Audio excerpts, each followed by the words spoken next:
La méditation de ce 26 décembre est intitulée « Venez, vous qui êtes bénis ».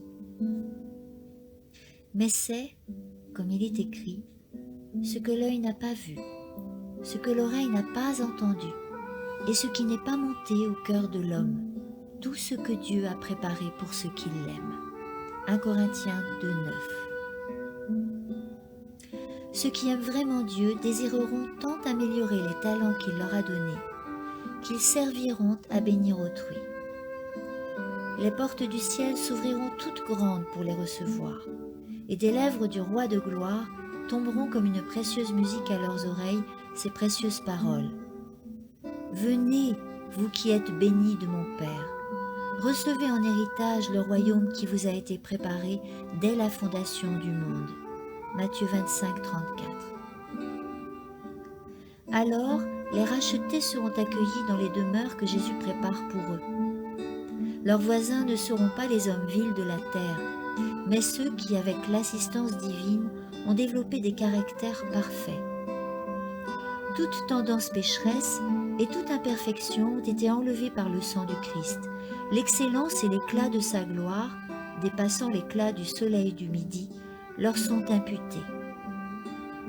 La beauté morale et la perfection de son caractère brillent chez eux d'un éclat plus brillant que la splendeur externe. Ils sont sans faute devant le grand trône blanc, partageant la dignité et les privilèges des anges. Ce sont des choses que l'œil n'a point vues, que l'oreille n'a point entendues, des choses qui ne sont jamais montées au cœur de l'homme, les choses que Dieu a préparées pour ceux qui l'aiment.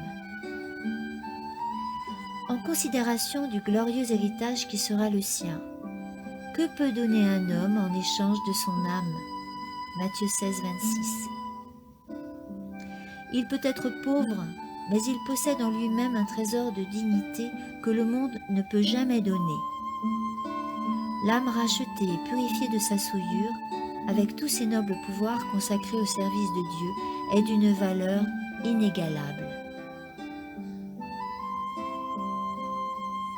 Demeurer pour toujours avec des êtres bénis, porter dans notre âme, notre corps et notre esprit, non les sombres stigmates du péché et de la malédiction, mais une ressemblance parfaite avec notre Créateur, et d'âge en âge, progresser en sagesse, en connaissance et en sainteté, explorer de nouveaux domaines de pensée, découvrir de nouvelles merveilles et de nouvelles gloires, savoir apprendre, profiter et aimer de plus en plus profondément, prendre conscience de la joie, de l'amour et de la sagesse infinie qui sans cesse nous attendent.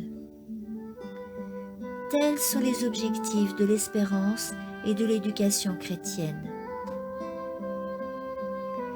Veillons à acquérir et faire acquérir cette éducation. Tel est l'objectif de la vie chrétienne. Amen.